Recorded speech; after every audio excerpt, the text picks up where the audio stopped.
Des scientifiques ont reconstruit le visage d'un ancien pharaon et le résultat a cloué sur place une salle entière d'experts. Pendant 3000 ans, chaque manuel scolaire a représenté ce roi comme un guerrier solide à la mâchoire carrée, avant de passer discrètement devant les statues qui criaient le contraire. Des pommettes saillantes, un crâne allongé, des hanches larges qu'aucun pharaon avant lui n'avait jamais eu le droit d'avoir. Il possédait ce crâne étrangement étiré, ce ventre proéminent, et ces bras inhabituels. Puis un seul test ADN, réalisé dans un laboratoire hermétiquement clos au Caire, a redessiné son visage en l'espace d'un après-midi. Ce qu'il a révélé était si troublant que ses propres prêtres ont passé 3 siècles à tenter de l'effacer. Alors, qu'ont finalement découvert ces scientifiques dans son visage que le monde a refusé de regarder en face pendant 30 siècles entiers, le visage effacé? Entrez dans n'importe quelle réserve de musée qui conserve des fragments de lui, et la première chose qui vous frappe, c'est ce sentiment de quelque chose de faux.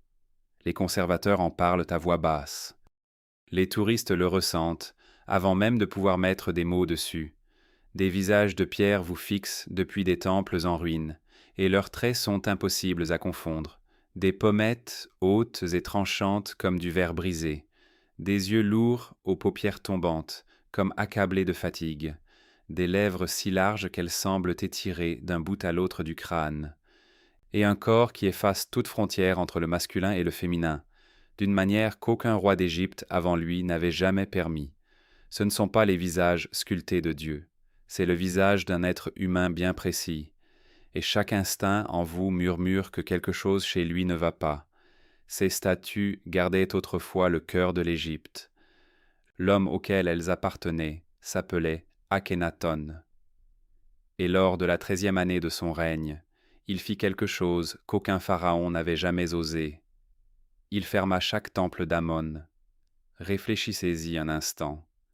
Ammon était le dieu principal de tout le panthéon, le dieu que son propre père avait vénéré, le dieu dont les prêtres lui avaient posé la couronne sur la tête. Et il en fit fermer les portes par un seul décret. Des archives datant de 1353 et 1352 avant notre ère détaillent la confiscation des domaines sacerdotaux et le renvoi de milliers de servants des temples. Des fêtes qui structuraient la vie ordinaire depuis avant même la construction des pyramides furent annulées du jour au lendemain. Et il ne s'arrêta pas là. Son propre nom de naissance, Amenhotep, fut cisaillé des monuments et remplacé par une nouvelle identité qui n'honorait que le disque solaire, Laton. Il abandonna ensuite entièrement la capitale.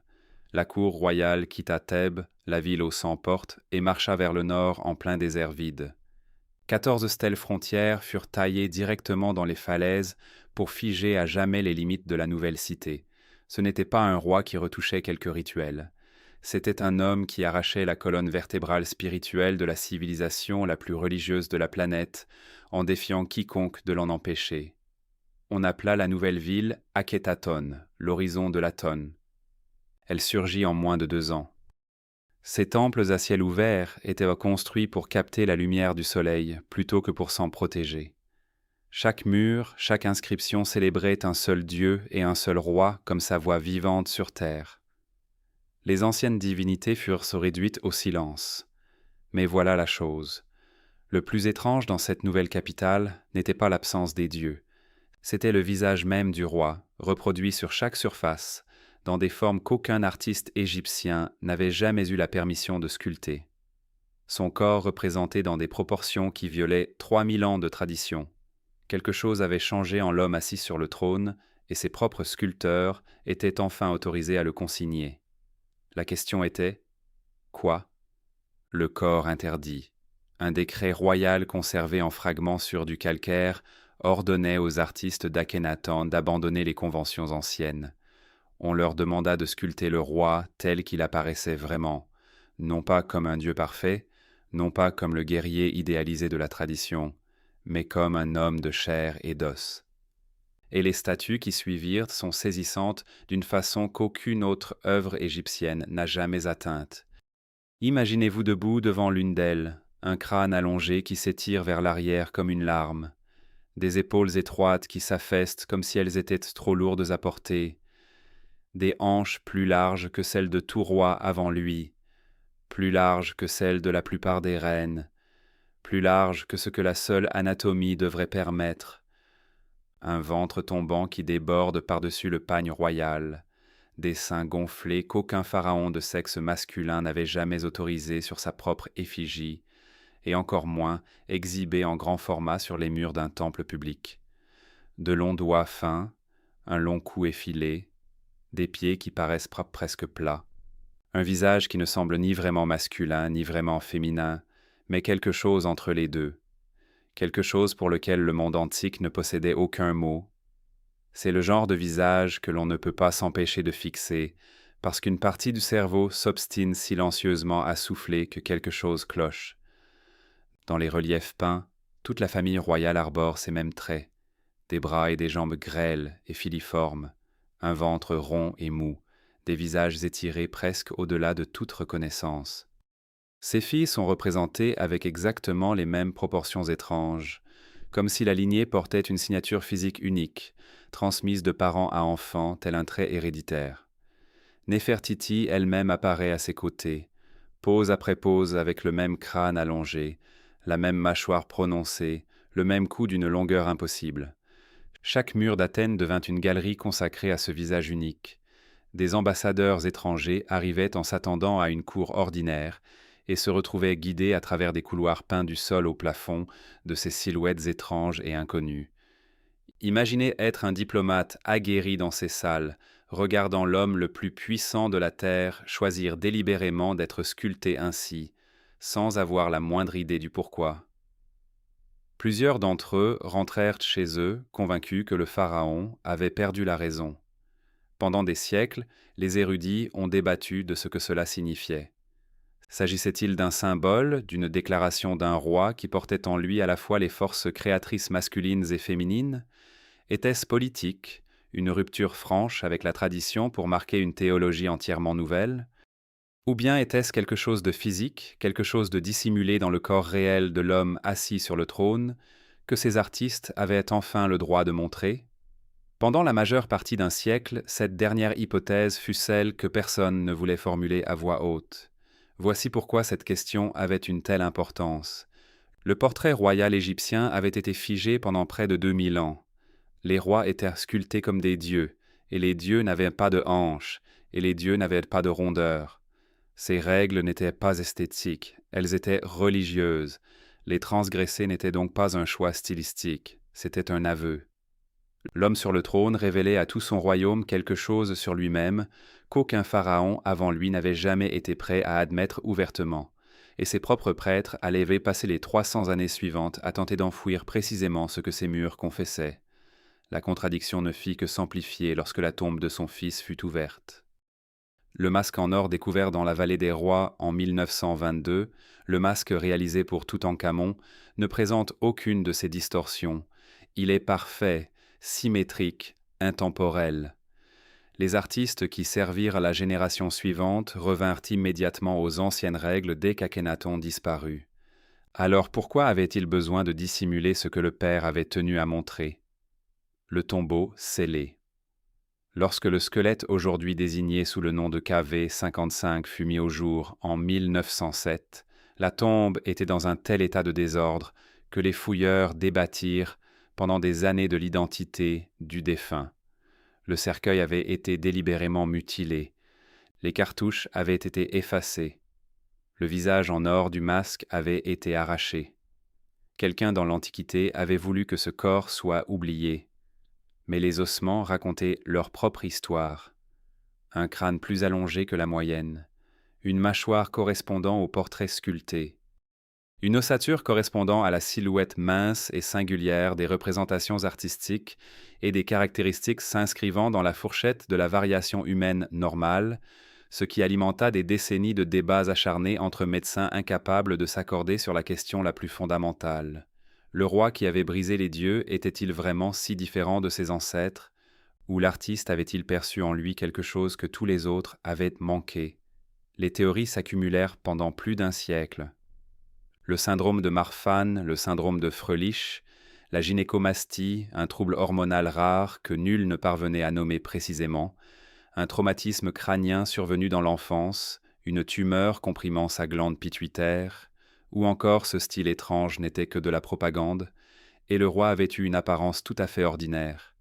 Chaque théorie surgissait, rassemblait des partisans, forgeait des carrières, puis s'effondrait sous le poids de ses propres contradictions.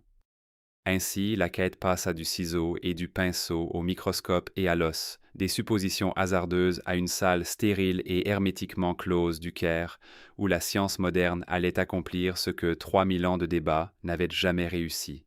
Dans cette pièce, Zahi Hawass promettait des réponses depuis des années, avant que son équipe ne soit en mesure de les livrer, défendant le projet contre tous ceux qui juraient que l'ADN ancien ne pourrait jamais résister à la chaleur d'une tombe égyptienne. Lorsque le généticien Yahya Gad entama les véritables extractions, le poids politique pesant sur chaque étape était presque aussi lourd que les exigences scientifiques. L'équipe consacra 2 années entières à concevoir une étude suffisamment solide pour résister à toutes les contestations qui allaient inévitablement survenir. Si quelque chose tournait mal, les sceptiques enterreraient tout le domaine pour une génération de plus. 11 momies royales furent sélectionnées. Toutankhamon, dont le visage était déjà connu du monde entier. L'énigmatique individu KV55, issu de ce cercueil délibérément effacé. La femme sans nom désignée uniquement comme la dame plus jeune, dissimulée dans une chambre latérale, son visage volontairement brisé par quelqu'un qui ne souhaitait pas qu'elle soit mémorisée. Et 8 autres personnages couvrant 3 générations, chacun retenu parce que son lien avec Akhenaton était soit documenté, soit suspecté, soit farouchement contesté. Chaque spécimen fut déplacé selon des protocoles stricts de chaîne de conservation établis par le Musée national de la civilisation égyptienne.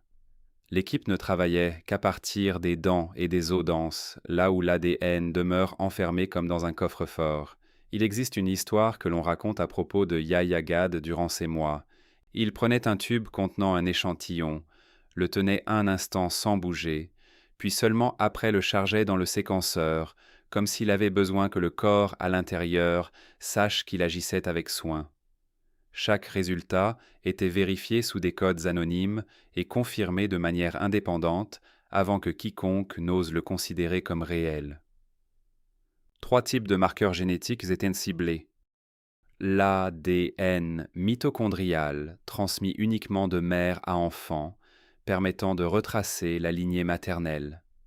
Les polymorphismes du chromosome Y, transmis uniquement de père en fils, permettant de retracer la lignée paternelle. Et un ensemble de microsatellites autosomaux pour une analyse de parenté suffisamment précise pour distinguer parents, frères et sœurs et cousins. Des rapports de vraisemblance venaient ensuite évaluer la probabilité de chaque relation possible en la comparant aux données de la population égyptienne moderne, et l'intégralité des méthodes fut publiée dans le journal de l'Association médicale américaine. De cette manière, n'importe quel expert au monde pouvait venir les contester. Puis, les données revinrent des séquenceurs et atterrirent devant Hawass. Il avait attendu plus de 2 ans pour ce seul fichier. Il commença à lire, et rien dans ces décennies de fouilles dans le sable ne l'avait préparé à ce que les chiffres allaient révéler. L'analyse finale ne laissait aucune place au doute. Des centaines d'extractions échouées, des millions de paires de bases séquencées et reséquencées. Une comparaison effectuée avec les données de la population égyptienne moderne, provenant de chaque recoin du pays. Et au final, les chiffres ne racontaient qu'une seule histoire. L'ADN de 3 momies, KV55, la dame plus jeune et Toutankhamon, s'assemblaient selon un schéma que l'on observe uniquement dans les liens de sang les plus étroits. Les rapports de vraisemblance dépassaient largement le seuil de la coïncidence, des marqueurs autosomaux partagés sur plusieurs chromosomes, des séquences mitochondriales identiques jusqu'à la dernière position variable, des signatures du chromosome Y concordantes prouvant une unique lignée masculine. Les données dessinaient une chaîne directe, KV55 comme père, la dame plus jeune comme mère, et Toutankhamon comme leur fils biologique. Jusque-là, rien de surprenant. Des parents royaux engendrant un héritier royal constituaient le fondement même de la dynastie. Mais ensuite, ils examinèrent les parents de ses parents. K.V. 55 et la dame plus jeune partageaient la même mère. Ils partagèrent le même père. Non pas des demi-frères et sœurs, ce que la dynastie avait depuis longtemps accepté. Non pas des cousins éloignés, de véritables frères et sœurs biologiques, nés de la même mère royale et du même père royal, qui avaient grandi ensemble au sein du même palais, s'étaient épousés l'un l'autre et avaient engendré un fils. La probabilité d'erreur était inférieure à une chance sur des millions. Ils vérifièrent les résultats à 3 reprises distinctes avant que l'article ne parte sous presse, car ils savaient exactement à quel point ce serait explosif dès l'instant où cela quitterait le laboratoire. Pour la première fois en 3000 ans, l'arbre généalogique de la famille royale pouvait être tracé en ligne continue et ininterrompue. Chaque branche confirmée par des molécules plutôt que par des scribes désespérés de flatter le prochain roi sur le trône. Et l'héritier le plus célèbre de tous, le garçon dont le masque d'or est devenu le visage de l'Égypte antique elle-même, s'est révélé être l'enfant d'un frère et d'une sœur, et c'est là que tout se referme sur lui-même. Une fois que la science a établi que le corps représenté sur ces murs était bien réel, on pouvait enfin accomplir ce que personne n'avait osé faire depuis 3000 ans. On pouvait reconstruire son visage, prendre le crâne de K.V. 55, plus allongé que la plupart, placer la mâchoire lourde que les ciseaux ne cessaient de reproduire, les pommettes hautes taillées comme du verre brisé, les yeux lourds et tombants, comme accablés de fatigue, les lèvres larges et étirées, le cou d'une longueur presque impossible, et les laisser remonter à la surface de la pierre pour former un seul visage humain. Couche par couche, l'homme que les prêtres avaient tenté d'effacer revenait peu à peu à la lumière, non pas le masque d'un dieu, non pas la flatterie d'un sculpteur, un homme véritable, singulier et doux, incontestablement lui-même, regardant à travers les siècles. Les hanches larges et la poitrine souple n'ont jamais été gravées sur ces murs à titre décoratif.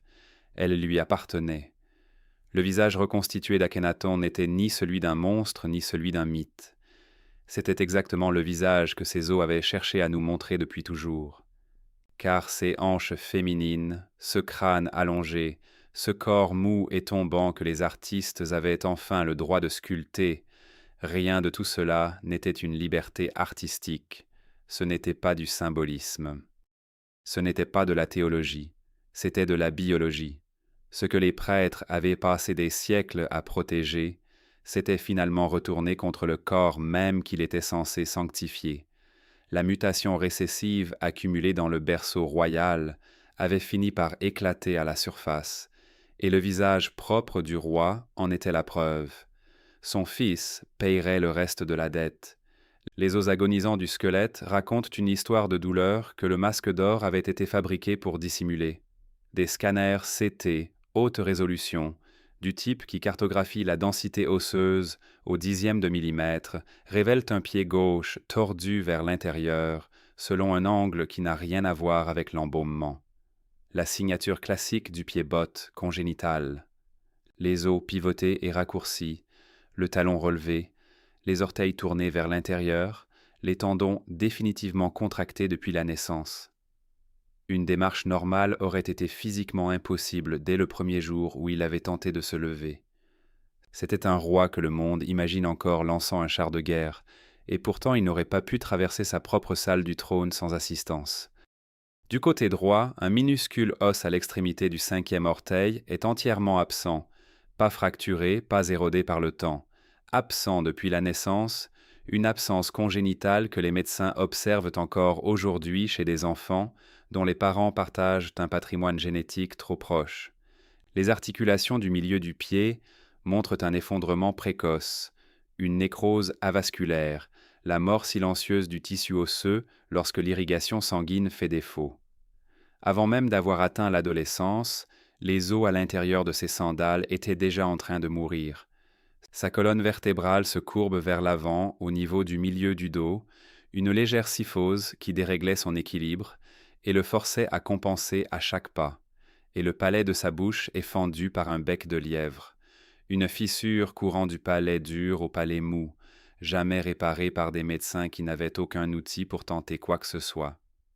Cela seul aurait affecté son élocution, rendu dangereux le fait de manger sans s'étouffer, et laissé un risque permanent d'infection en arrière-fond. Voici maintenant le détail qui rend tout cela concret. À l'intérieur de sa tombe, les archéologues ont découvert plus de 130 cannes de marche. Certaines en bois brut, d'autres incrustées d'or et d'électrum, d'autres encore sculptées d'images de ses ennemis foulés aux pieds. Ainsi chaque pas écrasait ses adversaires dans la poussière, et beaucoup d'entre elles étaient lisses à la poignée, exactement à l'endroit où la main d'un jeune homme s'appuie avec force. Imaginez-le en attraper une le matin. Un garçon, pas encore âgé de 20 ans, seul dans la pénombre avant que ses serviteurs n'arrivent. Il fait pivoter sa bonne jambe par-dessus le bord du lit. Ses doigts se referment autour de la poignée usée d'une canne dont il a eu besoin depuis qu'il sait marcher.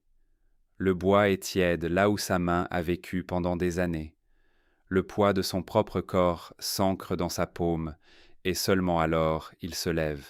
Personne dans le couloir ne le verra faire ce premier pas. Personne dans le royaume ne sera jamais informé qu'il a besoin d'une canne.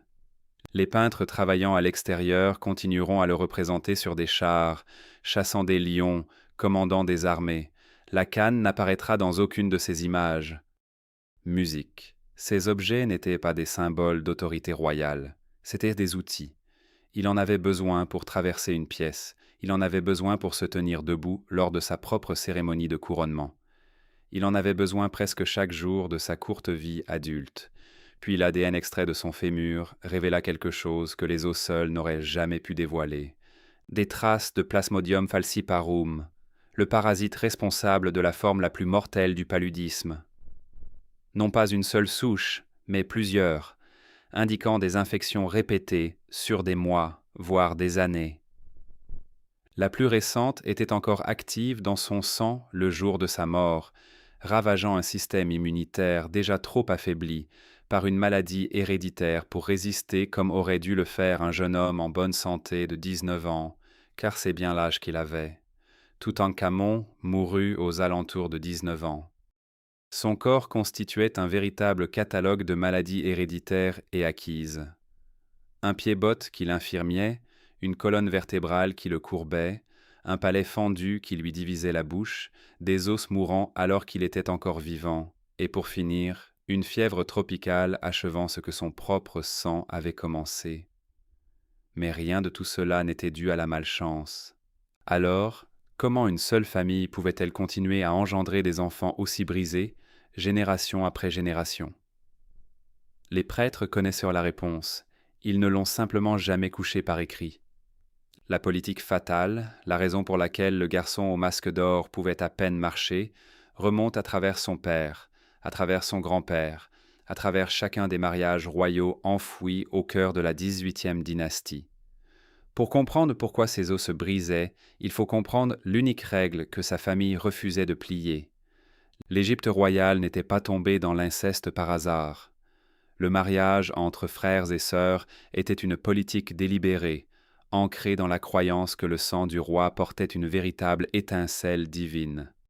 Les hymnes et les stèles frontières décrivaient la lignée royale comme un conduit vivant de l'ordre cosmique, seul rempart entre la civilisation et le chaos prêt à l'engloutir. Toute menace à cette pureté, même un mariage avec un cousin égyptien éloigné, était perçue comme une menace à l'équilibre du monde entier. Musique. Ainsi, la sœur du pharaon n'était pas simplement une épouse. Elle était le réceptacle du même héritage sacré, le seul ventre assez pur pour être confié au trône. Les contrats de mariage de la 18e dynastie exposaient cette logique avec une clarté glaçante. L'héritier légitime devait être né d'un roi et d'une sœur royale, afin que le pouvoir ne s'éloigne jamais du cercle familial. Les unions entre demi-frères et demi-sœurs étaient courantes depuis des générations. Les mariages entre frères et sœurs entiers étaient plus rares, mais jamais interdits. Et chaque génération qui répétait ce schéma augmentait les risques de maladies héréditaires d'une façon que les prêtres ne pouvaient pas mesurer, mais que les os consignent aujourd'hui avec une précision saisissante. Les modèles génétiques modernes traduisent cela en chiffres brutaux. Lorsque deux personnes sans lien de parenté ont un enfant, le risque d'une maladie récessive rare est d'environ 3%. Pour l'enfant de deux frères et sœurs, ce risque grimpe à 25%, 1 sur 4. Les mêmes probabilités que de lancer deux pièces et d'obtenir pile sur les deux. Sur plusieurs générations de mariages consanguins, ces probabilités se cumulent, concentrant les mutations délétères jusqu'à ce que la lignée ne puisse plus leur échapper. Les gènes récessifs qui auraient dû rester dormants commencent à rencontrer leurs jumeaux identiques dans chaque nouvel embryon royal, musique, et les dégâts éclatent dans les os du prochain enfant à naître. L'antécédé assez souvent au sein de la même petite famille, et la catastrophe cesse d'être un risque pour devenir une certitude. La foi de la dynastie en sa propre pureté devint sa plus grande faiblesse. La politique même destinée à préserver l'étincelle divine de toute dilution par le sang commun était précisément celle qui remplissait les berceaux royaux de corps brisés. Akhenaton, avec ses hanches étranges et son crâne allongé, était le coup de semonce. Son fils, aux pieds de bottes et aux os mourants, en était la conséquence. Chaque mariage, censé protéger le trône, chargeait silencieusement l'arme pointée vers le prochain enfant qui y naîtrait. Et après Toutankhamon, il ne resta plus aucun héritier mâle en vie. Le trône passa à Haï, un vieux fonctionnaire de la cour sans aucune revendication de sang. Puis à Horemheb, un commandant militaire sans la moindre goutte de sang royal. La lignée de Thoutmôsis, le conquérant, et d'Amenhotep le magnifique. Cette lignée qui bâtit un empire s'étendant du Nil jusqu'à l'Euphrate s'acheva en un adolescent incapable de rejoindre son propre trône sans l'aide d'une canne. L'ADN n'a donc pas seulement reconstitué le visage d'un pharaon. Il a mis à nu le mécanisme précis qui détruisit sa famille de l'intérieur, les hanches, le crâne, le corps fragile, ce visage qui terrifia tous les pharaons suivants à l'idée d'y être associés. Rien de tout cela n'était une question de style, ni une figure de style. C'était le stade terminal visible d'un accident génétique vers lequel la famille royale fonçait depuis des siècles, les yeux grands ouverts. Et aujourd'hui, la science affirme ce que ces prêtres auraient refusé d'entendre. Même les empires les plus puissants, ceux qui bâtissaient des pyramides et se proclamaient Dieu vivant sur terre, restaient soumis aux lois de la biologie. Chaque génération qui choisit la pureté au détriment de la diversité en paya le prix en chair et en os. Chaque roi qui épousa sa sœur pour préserver sa couronne laissa à son petit-fils un corps un peu plus faible, un peu plus malade, un peu plus proche de l'effondrement qui vint frapper aux portes du désert à Akhétaton et ne repartit plus jamais. Le visage gravé sur la paroi du temple n'était nullement une erreur de ces artistes. C'était la vérité que ces os étaient contraints de raconter. Et 3000 ans plus tard, quand le silence de ces os fut enfin brisé dans un laboratoire scellé du Caire par des scientifiques qui ne s'étaient jamais prosternés devant un pharaon, la réponse fut bien plus terrible que quiconque n'avait eu le courage d'imaginer. L'homme sur le trône était l'avertissement, l'enfant sous le masque d'or en était la preuve.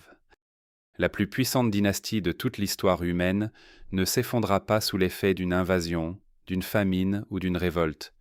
Elle pourrit de l'intérieur. Un mariage royal à la fois, jusqu'à ce qu'il ne reste plus rien à couronner. Si ce genre de vérité enfouie est ce que vous voulez que j'exhume, abonnez-vous avant de partir. La prochaine lignée que je vais décortiquer est celle qui succéda directement à Toutankhamon, ce souverain qu'Égypte effaça délibérément de ses mémoires, et dont les os commencent tout juste à livrer leur histoire génétique. Cela va faire passer celle-ci pour un simple échauffement. Et dites-moi dans les commentaires ce que vous pensez que les prêtres d'Amon savaient sur cette famille et qu'ils n'osèrent jamais coucher par écrit. Je les lis tous sans exception.